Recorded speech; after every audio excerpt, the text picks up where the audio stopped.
Tayo na sa Antipolo at doon makisaya tayo sa masaya at makulay na pagdiriwang ng Maytime Festival. Nakatutok doon live si Mav Gonzalez. Mav. Vicky, opisyal na ngang nagsimula ang Antipolo Maytime Festival. Puno-puno ng tao rito sa selebrasyon ng kultura at mga produkto ng Antipolo.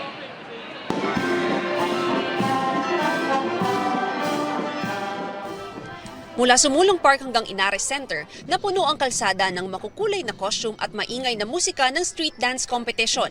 Ito ang opisyal na simula ng Antipolo Maytime Festival 2024. Maytime Festival is the formal opening of the pilgrimage season. We are the first in Southeast Asia na international shrine, and we are the sixth in the world, sharing our culture, our traditions. No, we celebrate it amongst ourselves dito sa Antipolo by widespread street dancing competition na kung saan nagpaparada po lahat ng barangay, lahat ng mga schools. Nagsimula ito sa Sumaka Festival o selebrasyon ng mga sikat na produkto ng Antipolo na suman, mangga at kasoy. Pero ngayon, kasama na rin sa selebrasyon ang kultura at talento ng mga taga-Antipolo. Umpisa na sa galing sa sayaw at ganda ng costume ng mga kalahok ngayong araw. Sarado ang ilang kalsada para sa street dance at parada. Ang mga taga rito nag-abang kahit napakainit ng panahon para mapanood ang taunang selebrasyon. Pagkatapos ng street dancing, may final salvo pa ang 10 paaralang naglaban-laban. Talagang karir dahil tumataginting na 100,000 piso ang premyo. Iprinesenta rin ang 10 festival queens. Umpisa pa lang ito ng buong buwan ng selebrasyon sa Antipolo. Magkakaroon po kami ng mutya ng Antipolo, bodybuilding competition.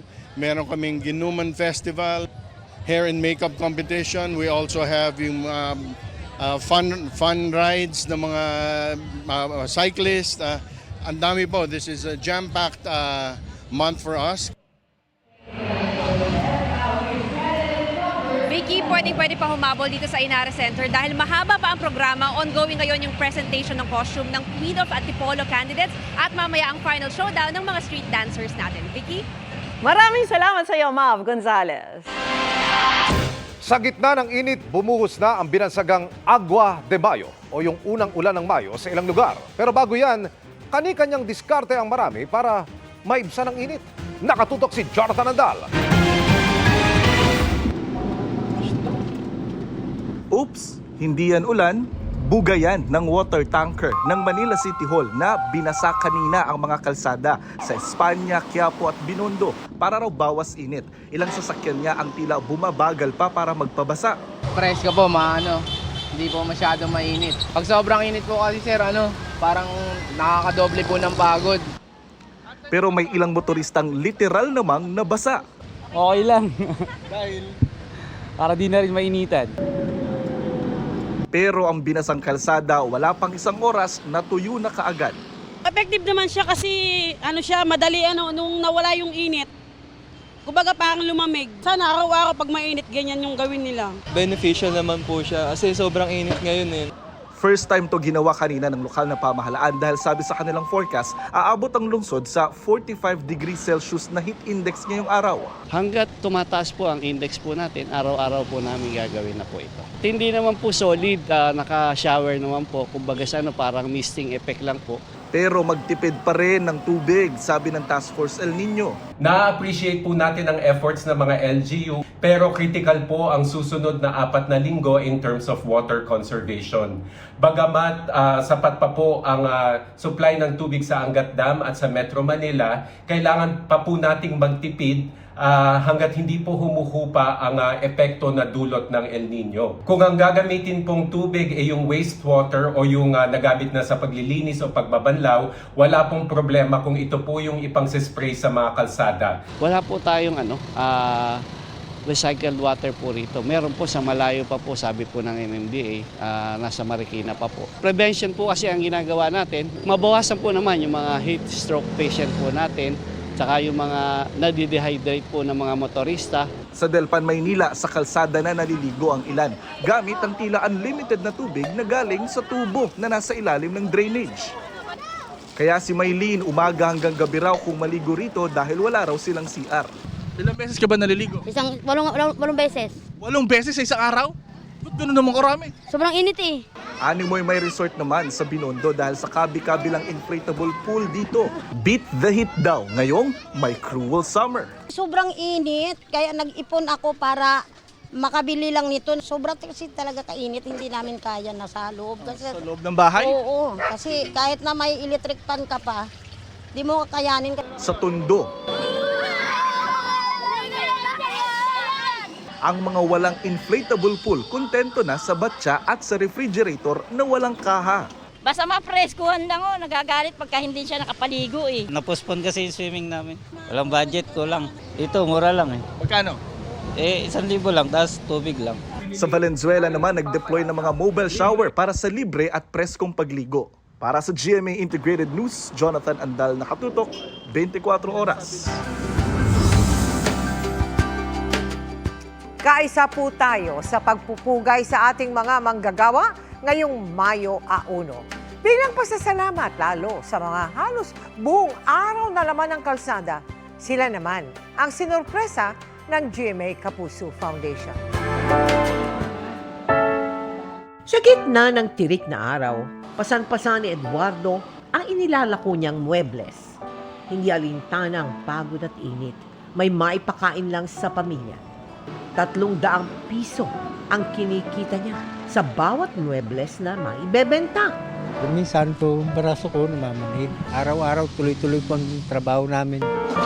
Si Rochelle na taga Bulacan, pumupunta pang Malabon para humangon ng isdang ilalako rin sa Quezon City. Maalis po kami alas 12 ng hating gabi. Minsan po pag hindi naubos, inuuwi na lang po namin sa Bulacan. Sa mga kalsada ng Barangka sa Marikina naman, nagtitinda ng tubig si Estong mula alas 4 ng umaga hanggang alas 6 ng gabi. Minsan tumal, minsan malakas ang paninda. Kaya ngayong Labor Day, sinuklian ng GMA Kapuso Foundation ang dedikasyon at sakripisyo ng ilang manggagawang Pilipino na araw-araw nakikipagsapalaran sa kalsada sa kabila ng mapanganib na init. Handog natin ang regalong grocery packs at hygiene kit sa mga street vendor, driver, security guard, construction worker at kargador. Binigyan din natin sila ng survival kit sa tag-init na may lamang sombrero, bimpo, damit, biskwit at tubig. Sa mga kababayan natin, kailangan mag-ingat kayo. For example, ikaw ay vendor or traffic enforcers or riders ka. Dapat may survival kit kayo. Meron dong water, payong, or may sombrero. Maraming salamat, GMA Kapuso Foundation. Sa mga nais makiisa sa aming mga projects, maaari po kayo magdeposito sa aming mga bank account o magpadala sa Cebuana Luwalier. Pwede ring online via GCash, Shopee at Lazada. Samantala, aerial resupply o paghahatid ng supply sa pamamagitan ng mga aircraft ang sinanay kanina sa Balikatan na alternatibo raw kung harangin ang resupply mission sa dagat. Tinutukan yan live ni Ian Cruz. Ian. Yes, Vicky, tagumpay nga ang aerial resupply mission ng AFP kasabayan ng Balikatan exercise. Inasa namang makatutulong ito ng gusto lalo't nagiging komplikado nga ang paglalayag sa West Philippine Sea dahil sa patuloy na pagiging agresibo doon ng mga barko ng China. Umikot-ikot muna ang NC-212I light lift aircraft ng Philippine Air Force. Saka naghulog ng supplies na nakasabit sa parachute tungo sa Patag Island, na sakop ng Calayan Island Group sa West Philippine Sea. Tagumpay ang aerial resupply na ito ng AFP na isa sa nakikita nilang alternatibo sa pahirapang rotation and resupply mission sa West Philippine Sea dahil sa patuloy na pangaharas ng China na umaangkin sa halos buong South China Sea. Ginawa ito kasabay ng group sail activity ng Pilipinas, Amerika at France na bahagi ng multilateral maritime exercise ng Balikatan. Ang MC-130 aircraft ng US Air Force Special Operation Command nag-low pass sa tapat ng Long Beach, San Vicente. Isa-isang lumundag at lumapag sa Long Beach ang mga Pinoy paratrooper. Nakita rin sa Northern Palawan ang mga makabagong kagamitan ng Amerika tulad ng HIMARS o High Mobile Artillery Rocket System na epektibong gamitin sa malalayong target. Inaasahan ng live fire exercise ng HIMARS sa bayan ng Rizal sa Southern Palawan na kung titingnan sa mapa ay katapat halos ng Ayungin Shoal sa West Philippine Sea. Kanina, abala mga miyembro ng US Marines at Philippine Navy 3rd Naval Combat Engineering Battalion sa konstruksyon ng health center sa Sitio Kalupisan ng Barangay Punta Baja dito sa Rizal na kabilang sa Engineering Civic Action Projects o NCAP sa ilalim pa rin ng balikatan.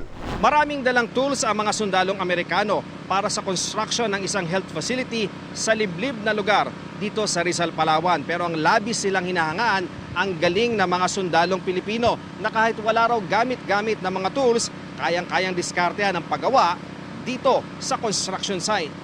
Our Filipino counterparts, they're extremely good at what they do, and they've been teaching us a lot of techniques. The way that they do steelwork, they do a lot of stuff by hand more quickly and more accurately than we would normally do with power tools. Isa raw sa major challenge ng mga Amerikano sa konstruksyon ang matinding init sa bansa.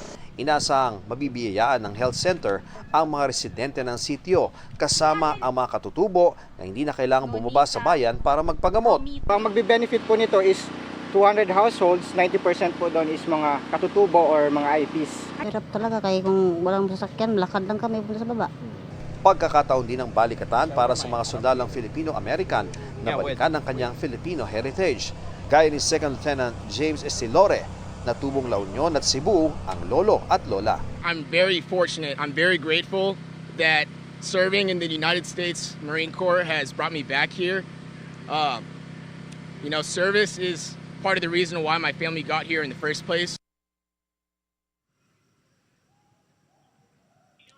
Vicky, bukas na ngayong inaasahang live fire exercise sa pagpapatuloy ng balikatan exercise dito sa Rizal, Palawan. Kabilang nga sa mga papuputukin ang modernong artillery ng Amerika. Balik sa iyo, Vicky. Maraming salamat sa iyo, Ian Cruz. Mga kapuso, maging handa dahil kahit tag-init ay may tsansa pa rin ng ulan gaya nga ng naranasang unang ulan ng Mayo kanina sa ilang bahagi ng bansa. Umaga pa lamang, inulan na ang ilang bahagi ng Calbayog City sa probinsya ng Samar. Tumagal ng 20 minuto ang ulan at nagpatuloy ang makulimlim na panahon. Sa Metro Manila, matapos hindayin ang halos maghapong init, naranasan din ang malakas na ulan sa ilang bahagi, gaya po dito sa Quezon City. Dulot po yan ng localized thunderstorms. Kanina, naitala ang 48 degrees Celsius sa Pili, Camarines Sur at Catarman, Northern Samar. Nag-46 degrees Celsius naman sa Dagupan, Pangasinan at Bacnotan, La Union. Bukas, posibleng sa Pili, Camarines Sur ulit pinakamainit sa 48 degrees Celsius, 47 degrees Celsius sa Dagupan, Pangasinan, 46 degrees Celsius sa Tacloban City at 45 degrees Celsius sa Lawag City, Ilocos Norte. Bukod yan, mahigit 30 lugar pa ang inaasahang nasa danger level ang heat index bukas. Asahan naman diyan ang 42 hanggang 44 degrees Celsius.